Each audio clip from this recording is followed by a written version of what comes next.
To alleviate the dryness of my skin, I spend $30 a day to hire that modest school hunk, Henry, to hug me for an hour. That day, as he sat me on his lap, a questioning smile played on his lips. Because of you, I can't even find a girlfriend now. What should I do? I felt guilty and decided to end this arrangement with him. The next day, my ex, who broke up with me for being too clingy, blocked my way and arrogantly said, "If you come back to me, I can hug you every day." But the next moment, a speeding car screeched to a stop right in front of him, startling him to the ground. With one hand pressed firmly on the steering wheel, Henry glared at him, trying to steal my girl, getting tired of living? That's when I learned about Henry's other identity, the Prince of the Smiths. Just hugging Henry was no longer enough to fully alleviate my condition.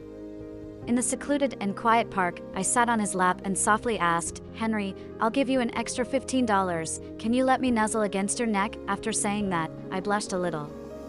$15 wasn't much, but the additional expense of $45 per day was becoming a bit much for me. He glanced at me, lifted his hand to support the back of my head, and in a relaxed tone said, "Boss, since you never owe me salary, I'll accept just $10 more." I blinked in surprise and shyly thanked him. But as I spoke, my lips accidentally brushed against his skin, causing him to visibly stiffen. As I was drowsily leaning on Henry's shoulder, the hurried footsteps quickly brought me back to my senses.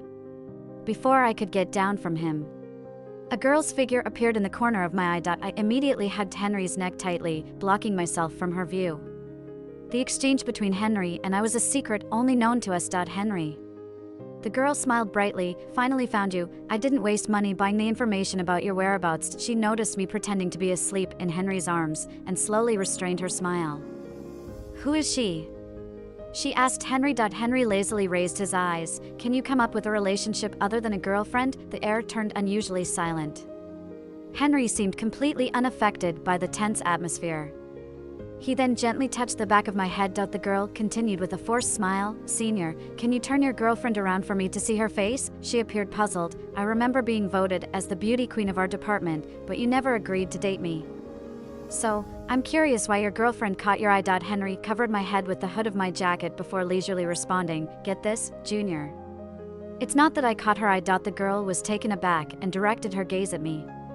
"So, do you have to sit in Henry's lap in public like this?" She could barely maintain her composure. "Isn't that a bit inappropriate?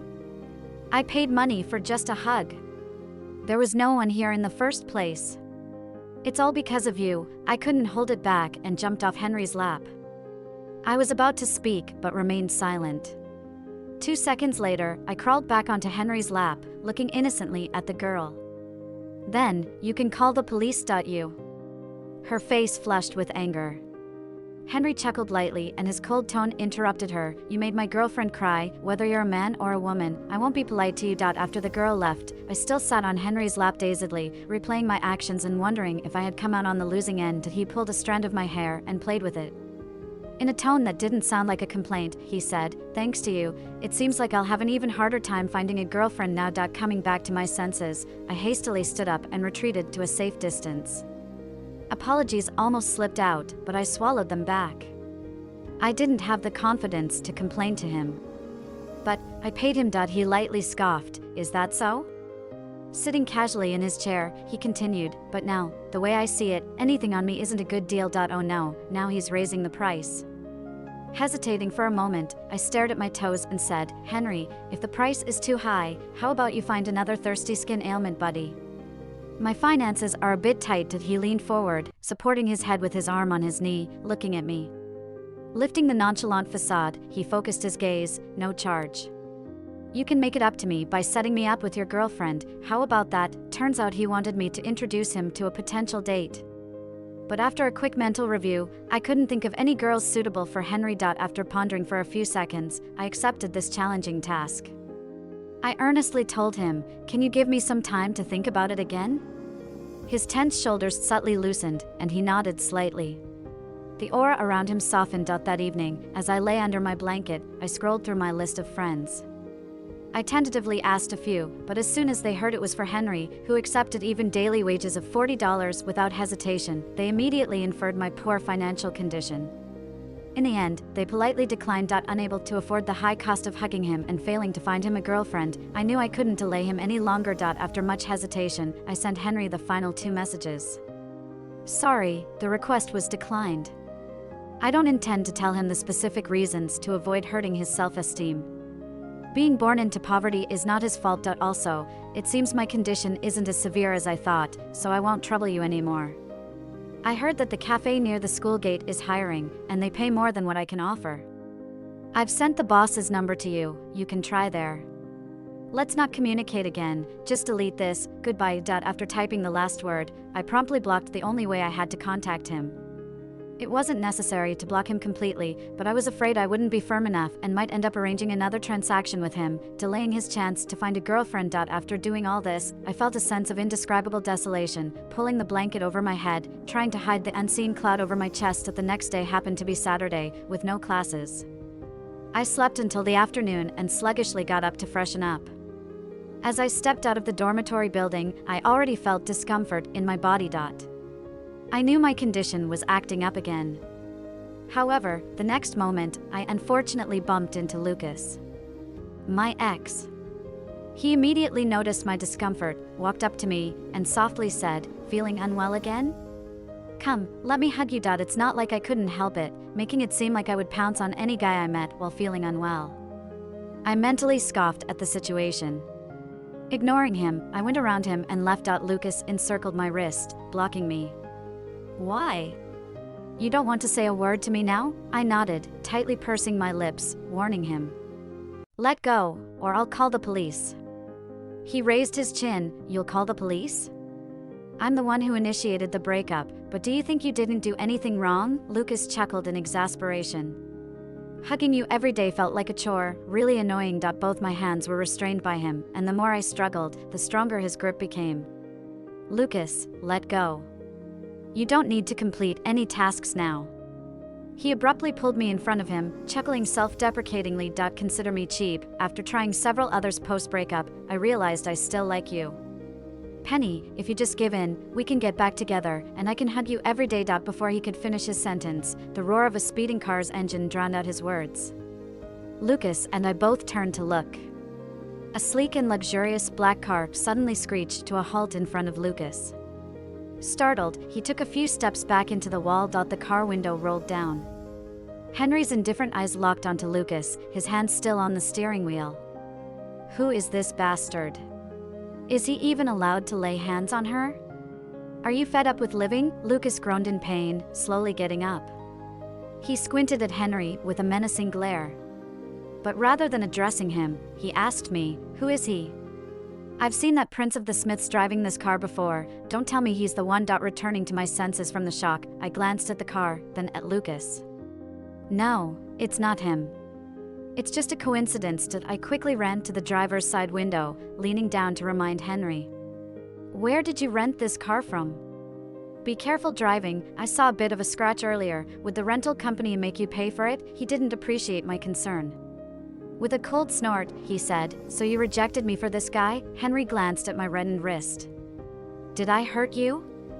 What do you even like about him? I couldn't make heads or tails of what he was saying. Just as I was trying to process this offbeat information, a few hecklers in the distance interrupted. Hey! Henry's not hiding today.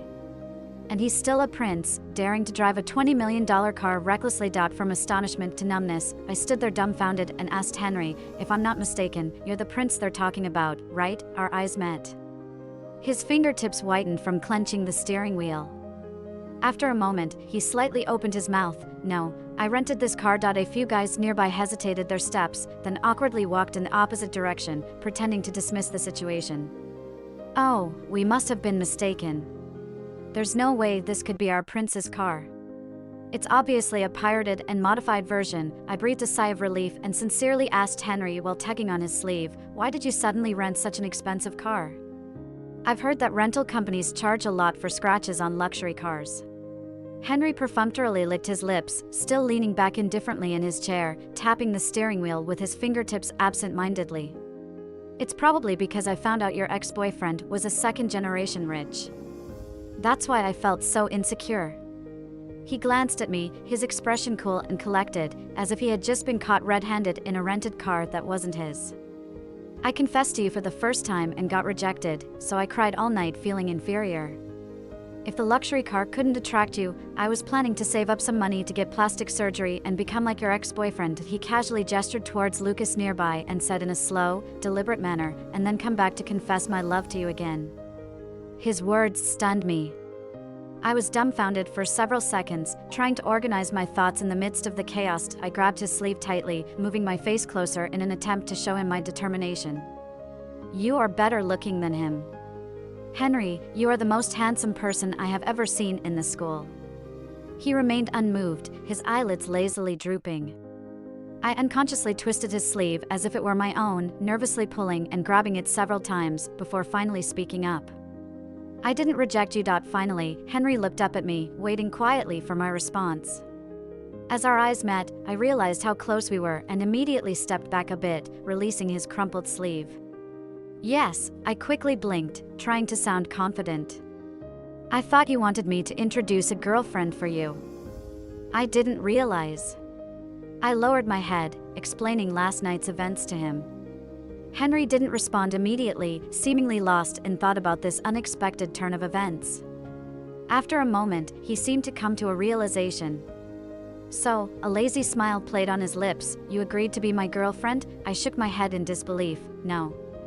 But before I could continue, Lucas, who was not far away, interrupted. Bro, have some dignity. Only a crazy person like Penny would fall for someone like you, poor and pretending to be something you're not. I saw Henry bow his head, looking forlorn and pitiful. He opened his mouth to retort, but remained silent, lowering his head quietly. It seemed like his pride had been wounded. I turned back, glaring at Lucas with full anger. Are you out of your mind? What business is it of yours to judge us here? Lucas sneered and replied sarcastically, she must be insane to be interested in someone like you, poor and pretentious. I managed to drive Lucas away with my competitiveness and protective instincts. As we got into the car, I saw that Henry didn't cry, and I breathed a sigh of relief. I really hate those rich second-generation guys, I started to complain to Henry. Henry hesitated for a moment before calmly pulling the handbrake down and then replied, me too. I turned my head in confusion. You too what? Henry smiled faintly and smoothly reversed the car out of the school gate. I said, I hate those wealthy people too. I don't mean to generalize all wealthy people, but I could understand Henry's resentment towards them. Especially after being humiliated by a second-generation rich kid. Trying to act as if everything was normal in front of me. As I replayed the moment I confronted the scumbag, I remembered the words that had slipped out unintentionally.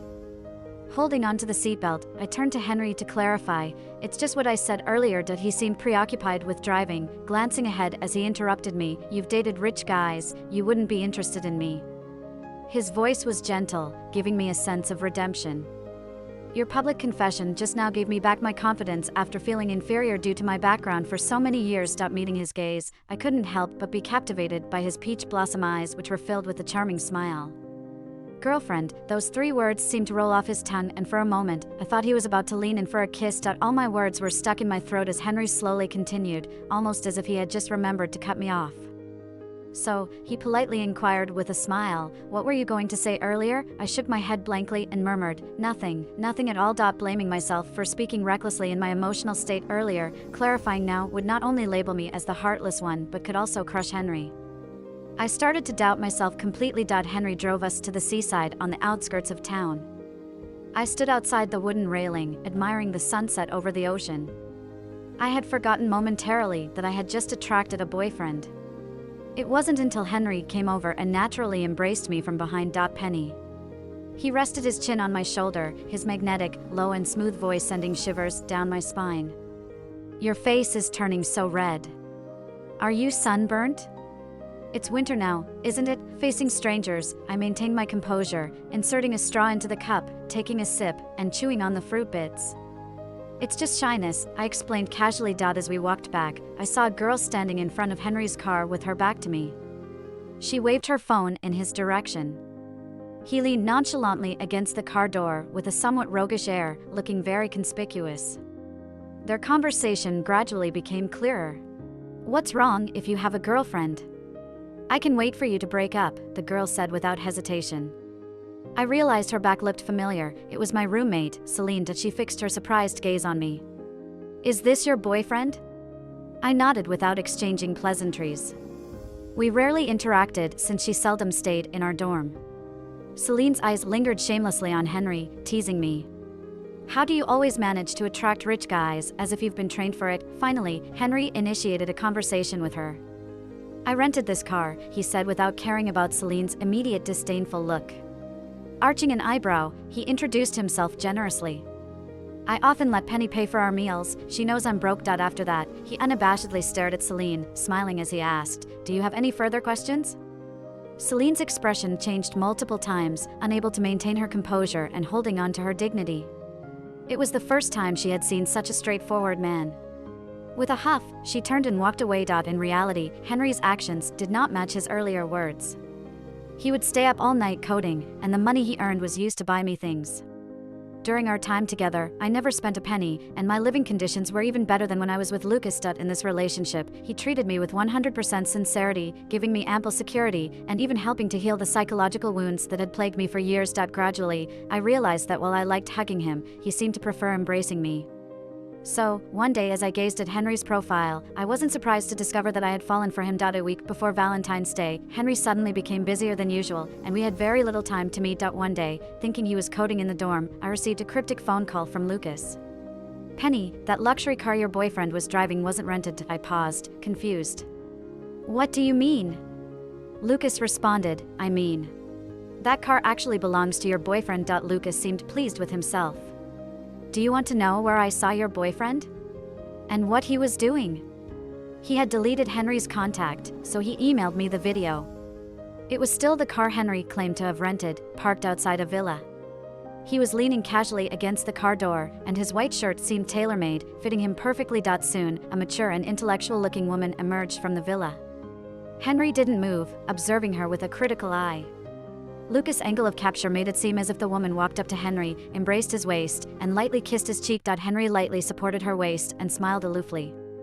His lips moved, but I couldn't hear what he was saying.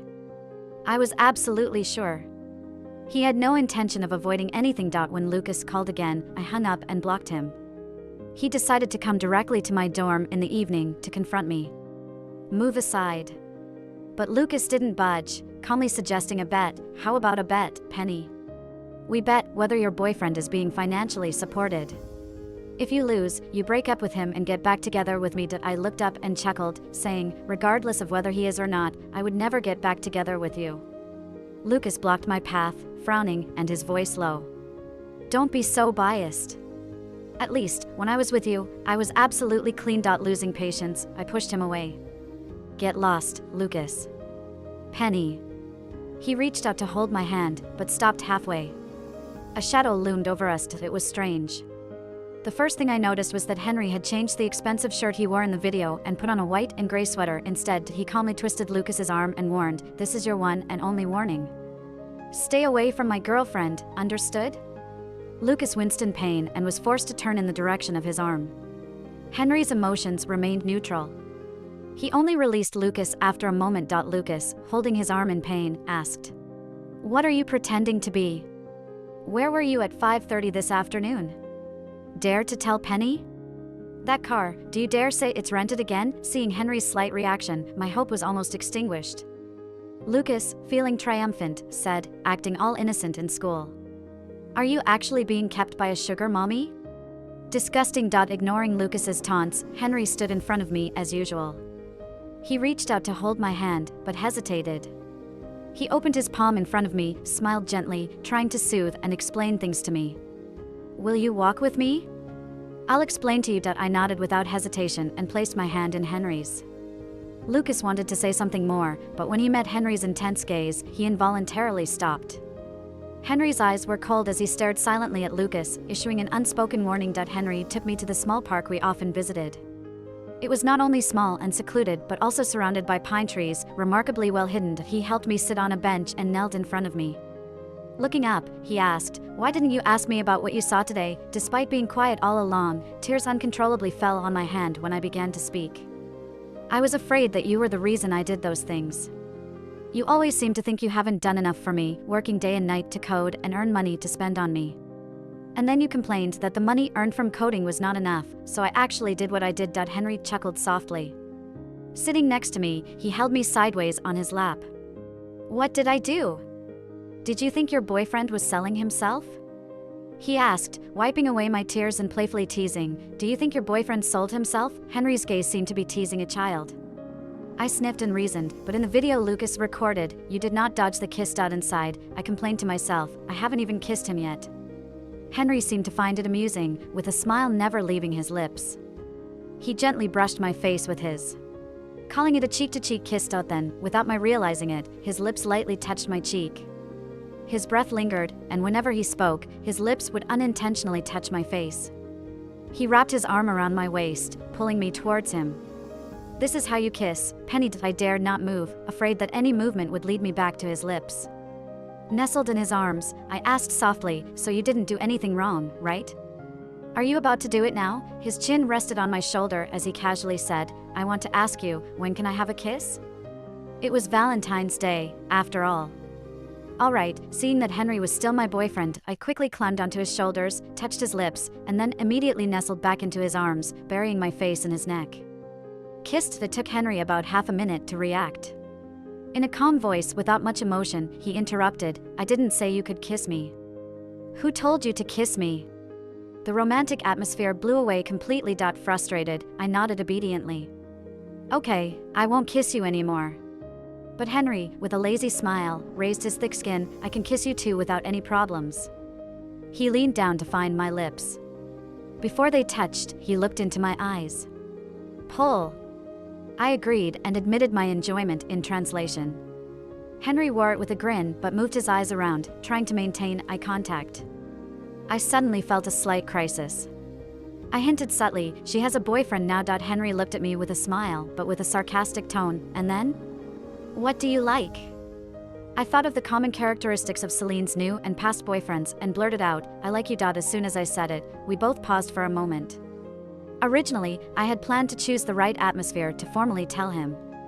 After a long pause, Henry finally smiled gently, putting away his usual casual attitude. There's something I haven't told you yet. I'll explain it to you tomorrow after I sort things out tonight. Confused, I looked at him. Can't you tell me now?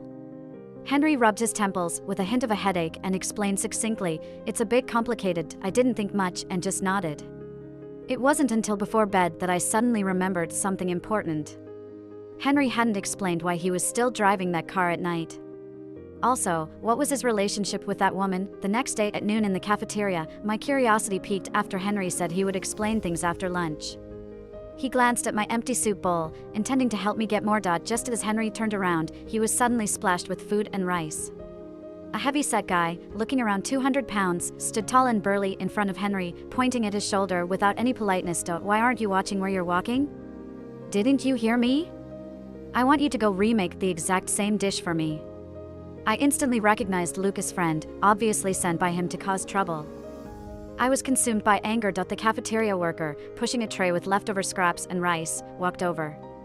I grabbed the top plate and dumped it on the big guy's head.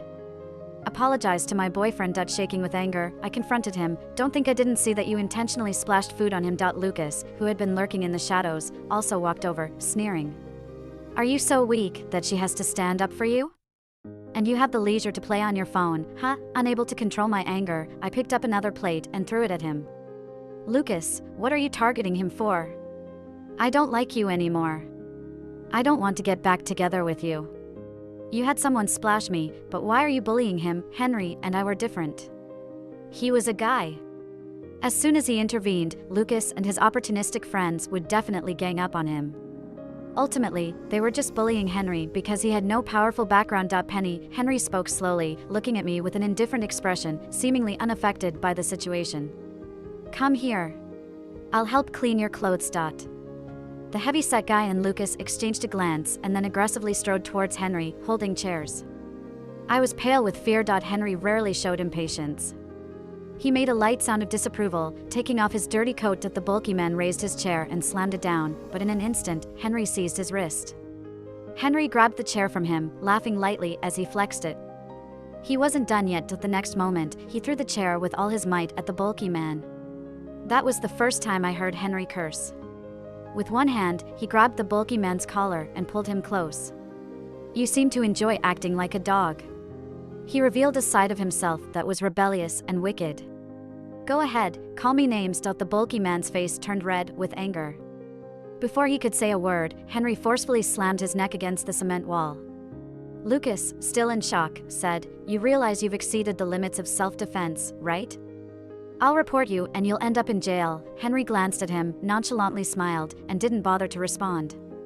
I was almost intimidated by Lucas and was about to search on my phone for the legal definition of self-defense. Suddenly, a dozen men in suits appeared at the cafeteria entrance, looking like bodyguards. Except for the one in the middle who seemed refined and elite. He was carrying a briefcase and 2 gift bags, walking towards Henry. "Henry, here are the clothes you asked for." Everyone present was stunned. Henry took the bags, walked towards me, and handed me one of them. In his usual gentle tone, he said, "Go change your clothes first." I felt like my ability to think was lost, mechanically taking the bag and walking towards the restroom. Henry raised his hand and gestured towards the bulky man and the now petrified Lucas. "Alan, I asked you to come here for a reason." He casually shuffled a few chairs in front of him, as if selecting which one to use. "If I were to beat them up here, how much would I have to pay you until I'm satisfied?" The sound of his voice became more distant. I didn't dare to look back, feeling like everything was unreal, like a dream. Every step felt like walking on clouds. Alan smiled. "You're giving me a tough task." Lucas hesitated before cautiously asking, "Is it possible? Could it be you, the youngest son of the Smiths who just returned to the country and knows nothing except for your age and English name?" Henry glanced at him meaninglessly, didn't answer, and handed the messy situation over to Alan. With a cool smirk, he said, "For whatever reason, whether it's provocation or something else, make sure he spends a few days in jail. That's my only request, you handle the rest." Alan nodded in agreement. Seeing Henry walking towards the restroom, I turned my gaze back, took out the clothes from the bag, changed, and washed my hands. When I came out, Henry had also changed his clothes. He silently took my hand and walked out. We walked in silence. Henry took me directly to the garage and got into his so-called rented sports car. He closed the door, tossed the keys onto the center console, and faced me. "From now on, you can hit me, scold me, or do whatever you want until you calm down. But breaking up is not an option."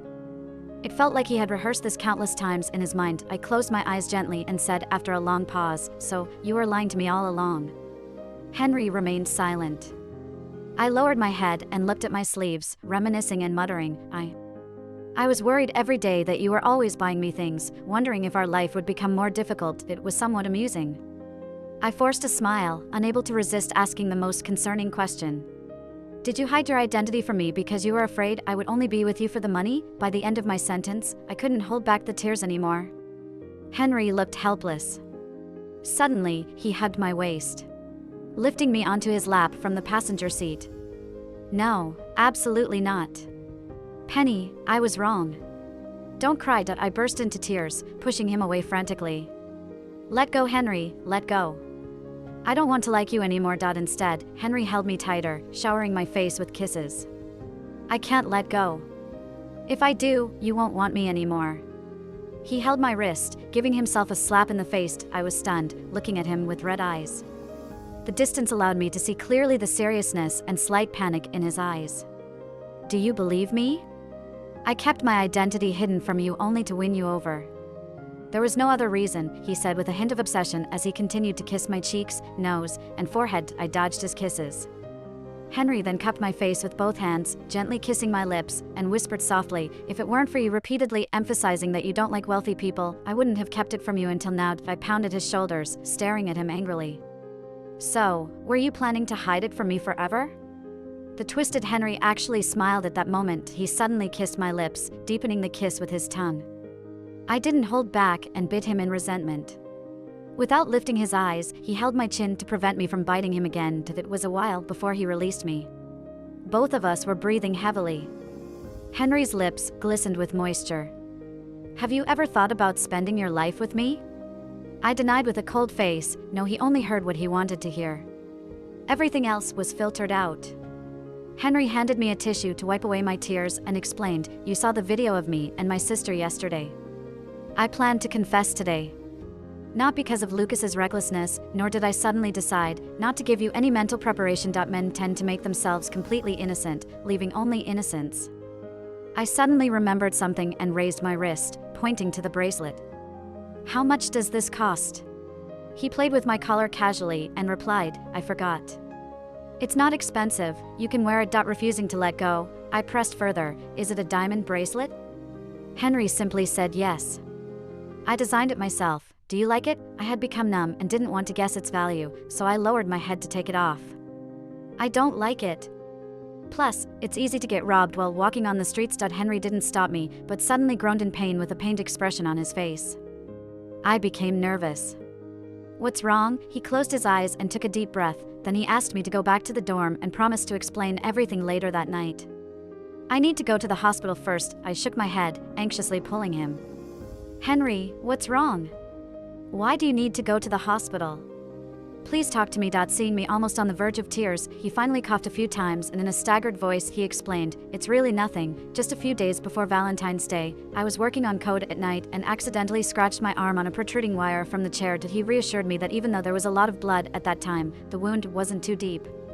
He had to get a few stitches at the hospital. I was frightened, carefully supporting him as we walked. I kept questioning him, why didn't you tell me? Is the wound reopening now? Let me accompany you to the hospital for a checkup. He sadly bit his lip and said, I can go by myself. You don't like this bracelet, and I'll buy you a different one. Besides this bracelet, everything I gave you is earned by myself. Writing code. Originally prepared to explain, he yanked his hand back and let his sleeve down as if he touched the wound. Henry continued, I thought you would like it. I put the bracelet back on my wrist. I like it, Henry. It's very beautiful. Can we go to the hospital first? Almost pleading, I persuaded him to agree to go to the hospital. On the way, I watched as Henry regained his composure. I had thought that maybe he was pretending and that the wound hadn't really reopened. But when the doctor removed the bandage, revealing the bleeding and gruesome wound, guilt washed over me like a tidal wave. The doctor frowned at Henry, admonishing him. Didn't I tell you not to exert force on this arm recently? I remembered all the times in his embrace when I pushed him away, sometimes even hitting him. Henry meekly nodded and apologized. Thank you for the trouble. I'll be more careful next time. After reapplying the medication, we left the hospital. I protected him as if he were a fragile vase, talking incessantly. Your arm's injured, why didn't you avoid the hits when I hit you earlier? I have reasonable suspicion that you're faking it. Henry stopped and looked at me calmly. Because I made you angry. There was no pretense in his honesty, he confessed, I just thought, as long as we didn't break up, I was okay with whatever you did to me. It didn't matter if I got more injuries. I raised my hands to shield above his half-raised arm to avoid being bumped. I refuted softly, I'm not a sadist, I don't derive pleasure from hurting others. Henry indulged me limitlessly, grinning slyly. Not Penny. When do you plan to forgive me? He held my hand and asked. I broke free, retorting with a hint of anger, let's see about that. I had prepared myself to ignore Henry for a month, but he couldn't hold out for even a week. On a Friday evening, I received a call from his friend, the one who had once lied and helped Henry deceive me. Penny, you should come have a look at Henry in the bar. I could predict his next words and refused wholeheartedly. He can drink himself to death for all I care. The person across from me fell silent for a while. No, Henry was just too drunk to recognize anyone. When your roommate tried to strike up a conversation with him, Henry mistook her for you. I could see that girl was practically glued to Henry. I clenched my phone tightly and asked, can you do me a favor and wish them happiness? He awkwardly smiled and said, well, once you lose interest, there's nothing you can do. My girlfriend needs me urgently, so I'll have to leave now. He quickly hung up the phone. I stood quietly on the balcony. After a moment, I kicked the railing, put on my coat, and headed towards the bar. When I saw that only Henry was sitting at the booth, I turned to leave. He followed me, grabbing my wrist. I didn't lie to you, he said. I stopped in my tracks, letting him pull me into a nearby alley. Henry held my shoulder, turning to face me. Slightly leaning forward, he met my gaze. Celine was here earlier, but your boyfriend remained faithful and didn't let her get close, he said. I remained indifferent, asking sarcastically, do you want me to give you a trophy for that? Henry was clearly drunk, almost unable to stand properly. His eyes were filled with confusion. I don't want a trophy. I tried to inspect his injured arm. What do you want then?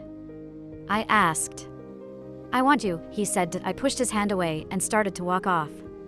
Suddenly, Henry pressed me against the wall, smiling lazily. I really want you, he said, almost touching his nose to mine. Then, he whispered, but I can wait. What are you waiting for? I asked. The closeness was a bit tempting. The moonlight shimmered in his eyes. I'll wait until we get married, he said. I asserted. You'll have to wait for me to forgive you first, though. Henry's smile remained, and he held my hand as we walked out. The shadows on the ground were getting longer. It's all right, we have plenty of time, and I can wait. We passed through bustling streets and desolate alleys, as if we were completing a journey through all 4 seasons. I grabbed his hand again, still defying him. Why are you so sure? I asked. Henry's fingertips intertwined with mine. It's not about being deliberately certain, it's more like stating a simple, established fact. Because I will like you for a very, very long time.